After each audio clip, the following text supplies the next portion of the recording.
Emily stood by the coffin, her small hands trembling as she clutched her mother's old phone. It was a simple, outdated device, but it held countless memories, texts, voicemails, and photos that Emily couldn't bear to part with. Her mother had always been her rock, her confidant, and now she was gone, taken too soon by a sudden illness. As the priest delivered the eulogy, Emily's mind wandered. She remembered the last conversation she had with her mother, just hours before she passed. Margaret had whispered, "Take care of yourself, my love. I'll always be with you." Those words echoed in Emily's mind, a bittersweet comfort in her grief. When the service ended, Emily hesitated. She knew it was irrational, but she couldn't let go of the phone. It felt like letting go of her mother all over again. In a moment of desperation, she slipped the phone into the coffin, tucking it gently under her mother's folded hands. "Take it with you, Mama," she whispered, tears streaming down her face, "so you can call me if you need me." The coffin was sealed, and Emily watched as it was lowered into the ground. The finality of it all hit her like a wave, and she clung to her father's hand, feeling utterly alone. That night, as she lay in bed, the house felt emptier than ever.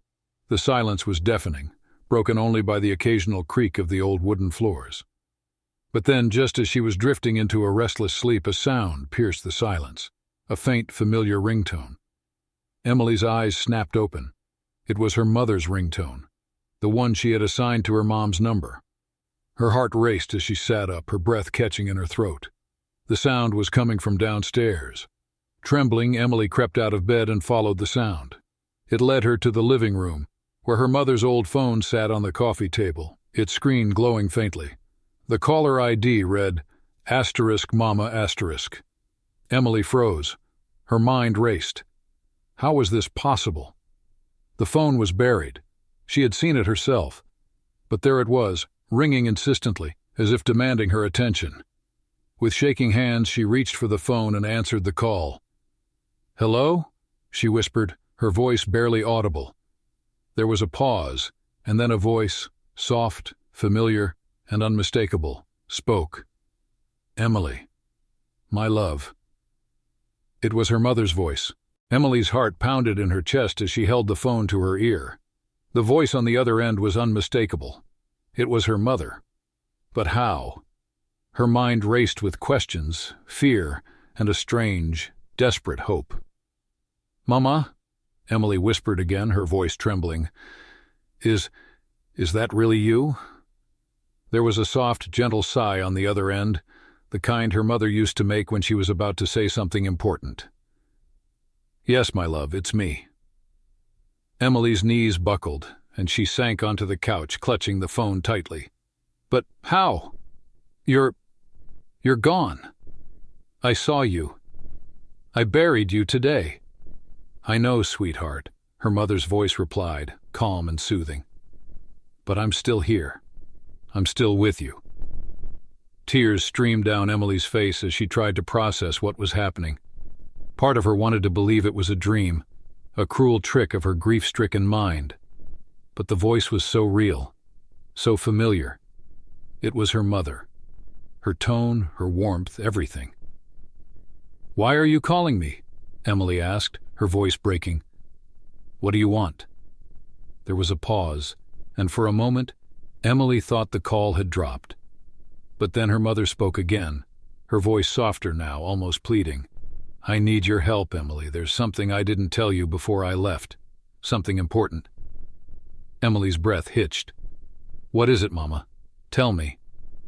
But before her mother could answer, the line went silent.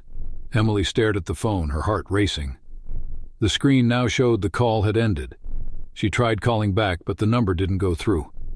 It was as if the call had never happened. For the rest of the night, Emily sat on the couch, staring at the phone, waiting for it to ring again. But it remained silent, its screen dark and lifeless. She couldn't sleep, couldn't eat. Her mind was a whirlwind of emotions, fear, confusion, and a strange, desperate hope that her mother was still somehow with her. The next morning, Emily's father found her on the couch, still clutching the phone.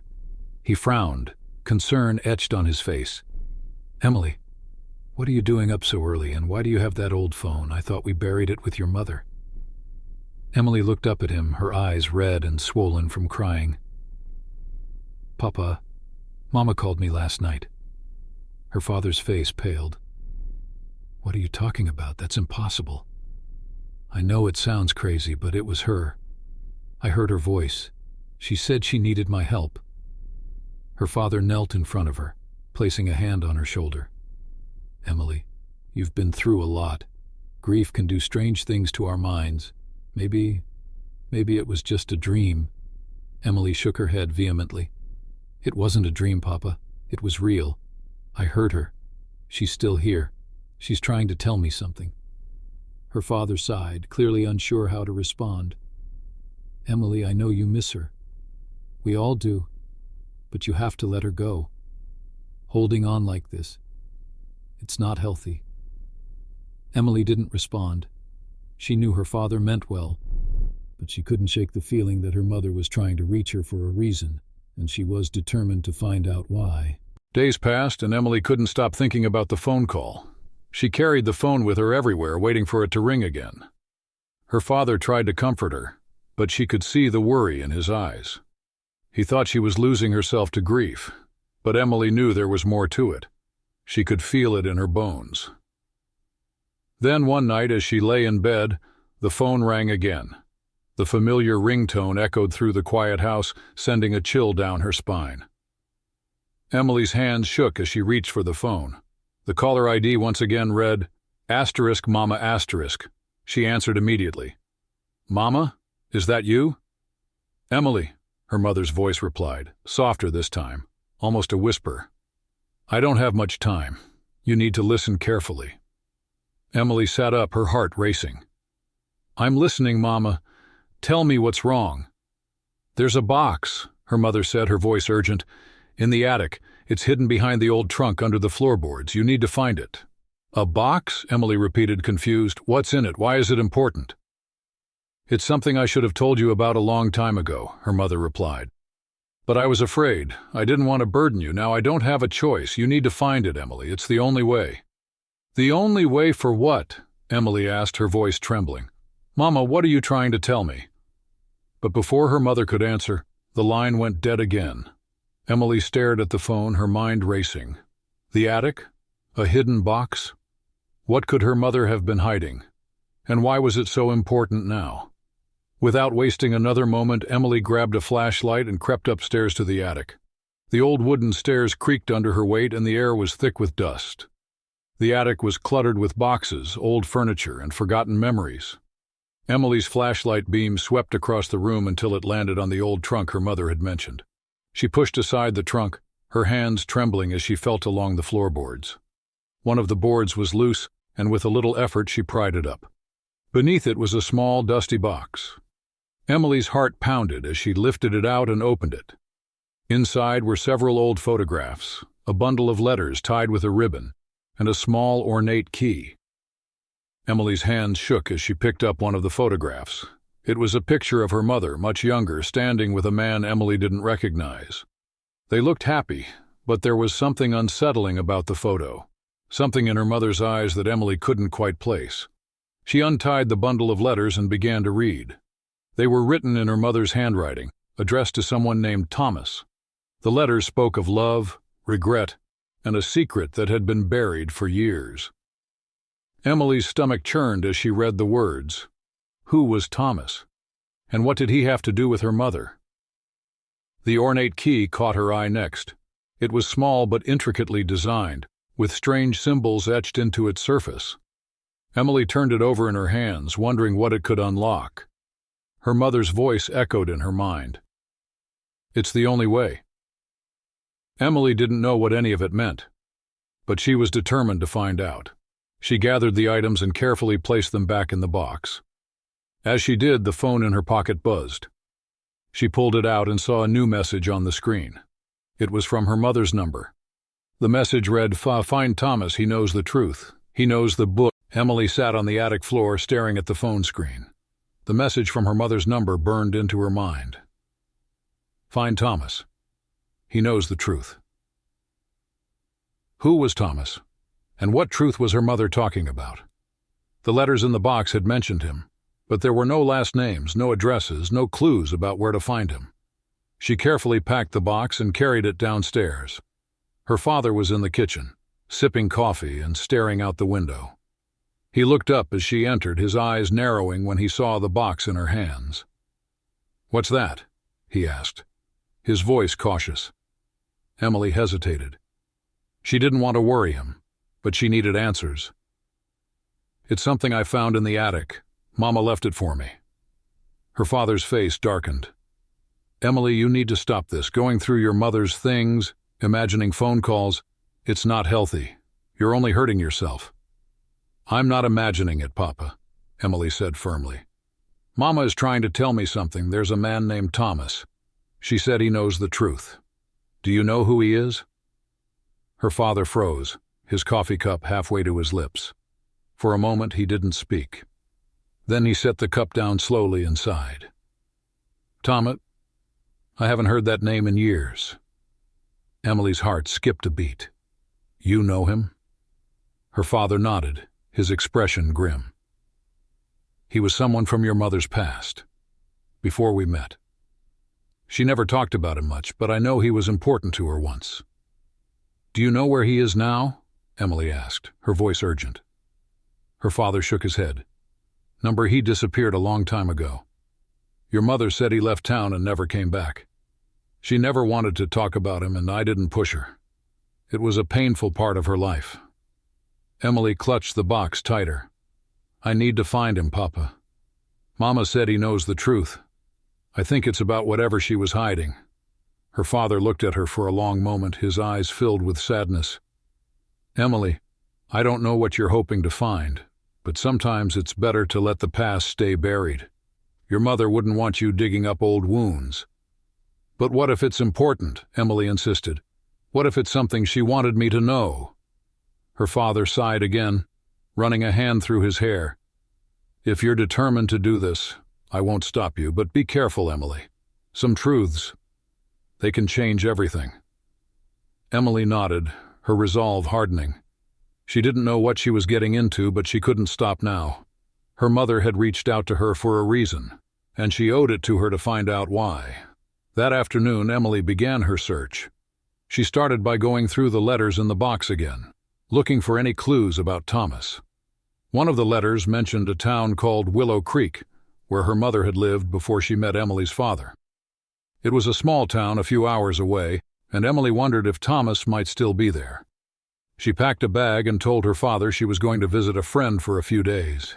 He didn't ask questions, but she could see the worry in his eyes as she left. The drive to Willow Creek was long and quiet. Emily's mind raced with possibilities. What would she find there? Who was Thomas, and what did he know about her mother's past? And most importantly, what was the truth her mother was trying to reveal? When she arrived in Willow Creek, it was just as she had imagined. A small, sleepy town with old buildings and quiet streets. She stopped at a diner and showed the waitress the photo of her mother and Thomas. "Do you recognize these people?" Emily asked. The waitress studied the photo for a moment, then nodded. "That's Margaret, isn't it? She used to live here years ago, and that's Thomas. He still lives here, actually. Works at the old bookstore down the street." Emily's heart leaped. "Do you know where I can find him?" The waitress pointed out the window. "Just head down Main Street, you can't miss it." Emily thanked her and hurried out of the diner. Her hands were shaking as she walked down the street, the box tucked under her arm. She was about to meet the man who held the key to her mother's secret, and she had no idea what she was about to uncover. The bookstore was small and quaint, with a faded sign that read Willow Creek Book hanging above the door. Emily hesitated for a moment, her heart pounding in her chest. She clutched the box tightly, took a deep breath, and pushed the door open. A bell jingled softly as she stepped inside. The air smelled of old paper and dust, and the shelves were crammed with books of every kind. Behind the counter stood a man with graying hair and a kind, weathered face. He looked up and smiled as she approached. "Can I help you?" he asked, his voice warm and gentle. Emily's mouth felt dry. She held up the photo of her mother and Thomas. "Are you?" Thomas? The man's smile faded, and his eyes widened as he looked at the photo. For a moment he didn't speak.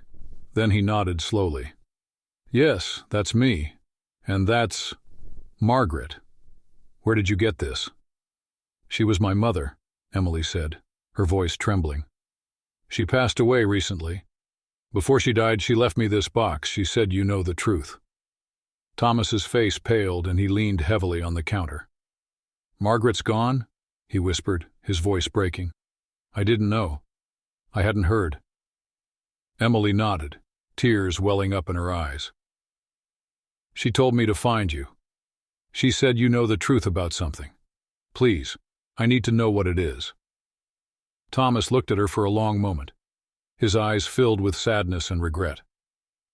Then he gestured to a small table in the corner of the shop.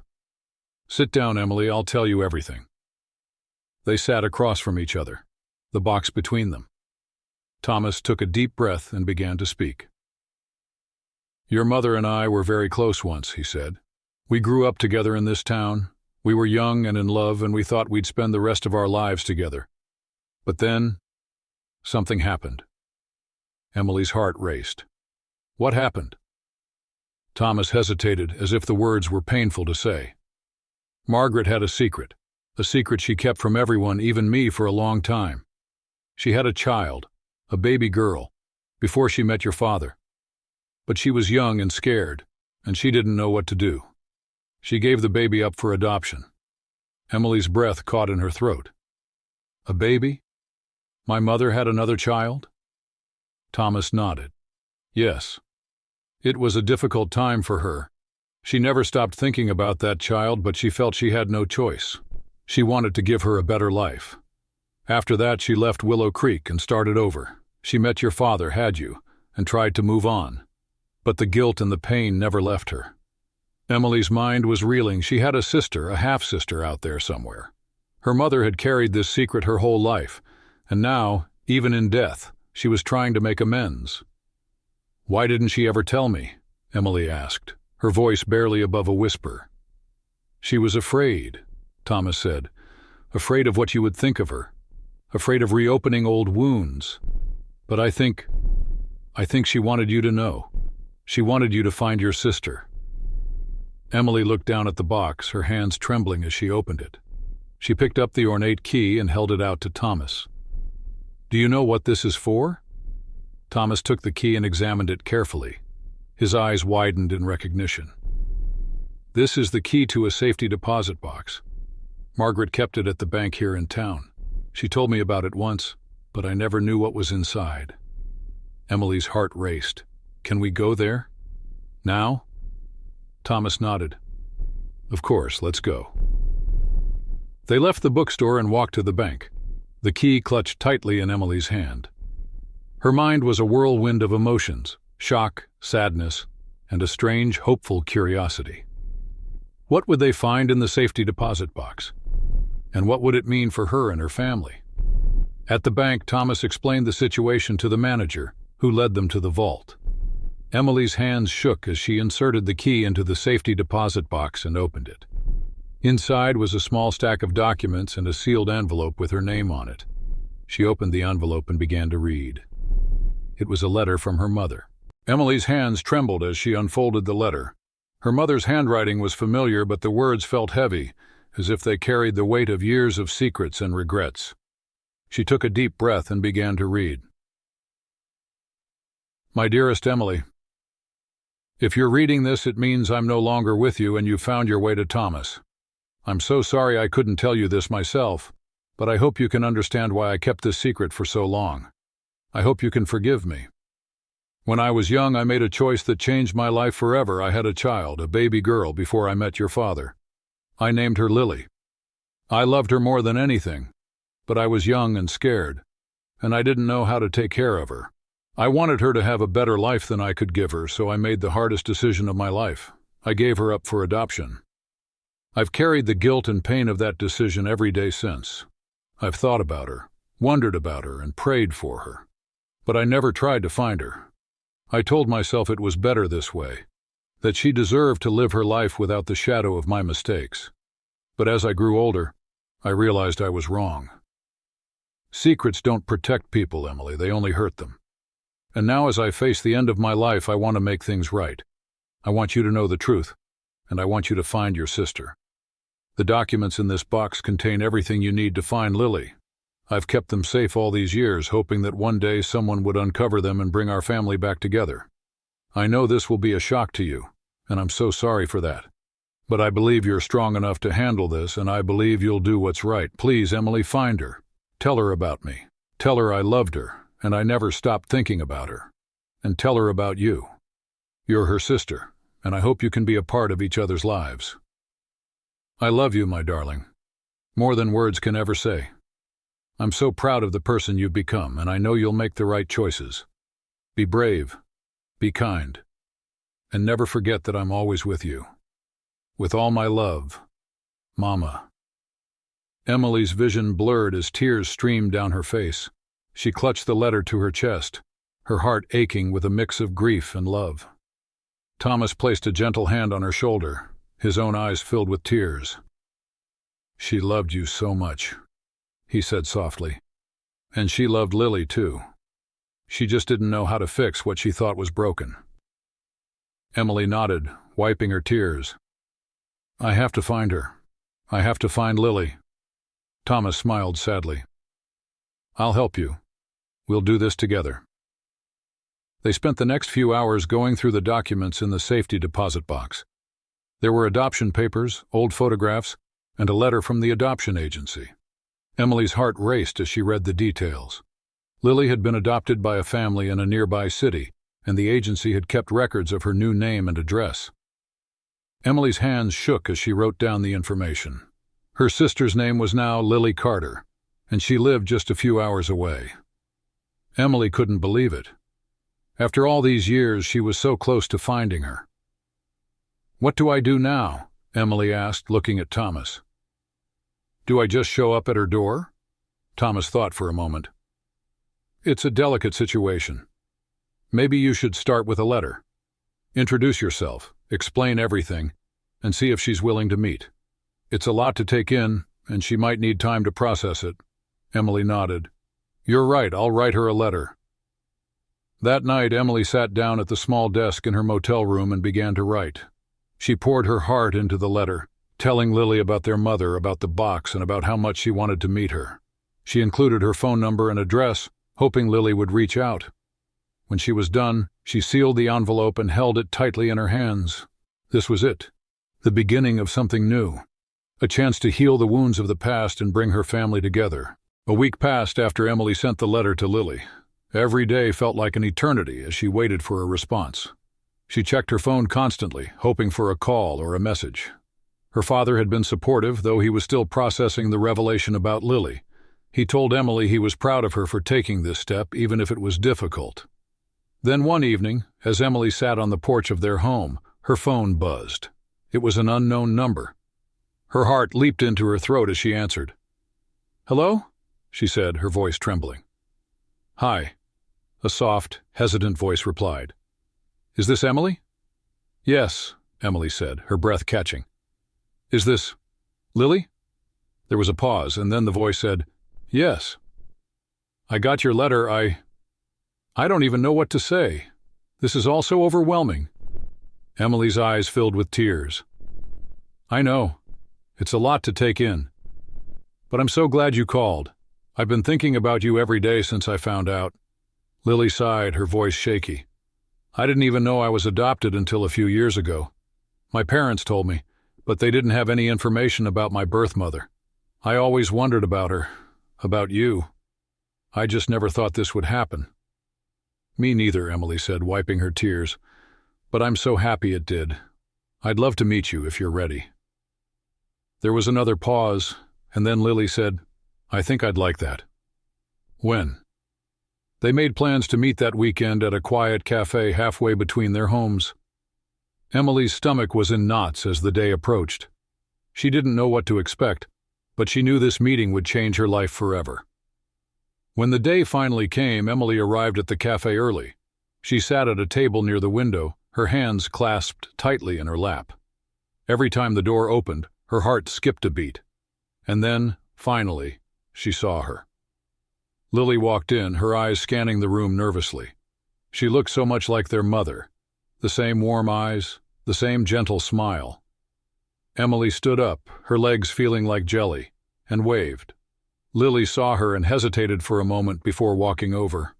"Hi," Lily said softly, her voice trembling. "Hi," Emily replied, tears already streaming down her face. "You look just like her?" Lily's eyes filled with tears too. "So do you." They hugged, and in that moment, it felt like the world stood still. All the pain, the secrets, the years of separation melted away. They were sisters, and they had found each other at last. They sat down and talked for hours, sharing stories about their lives, their mother, and their hopes for the future. Lily told Emily about her adoptive family, her job, and her dreams. Emily told Lily about their mother's final days, the phone calls, and the journey that had led her to this moment. "I wish I could have met her," Lily said, her voice filled with regret. "I wish I could have told her I forgive her." "She knew," Emily said, reaching for Lily's hand. "She loved you so much, and she wanted us to find each other. That's why she left me the box." Lily smiled through her tears. "I'm so glad she did."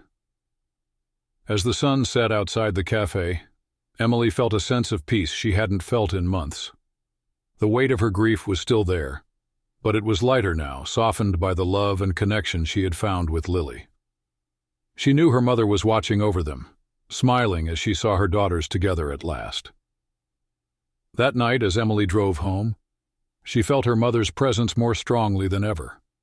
She looked at the phone on the passenger seat, the one that had started it all.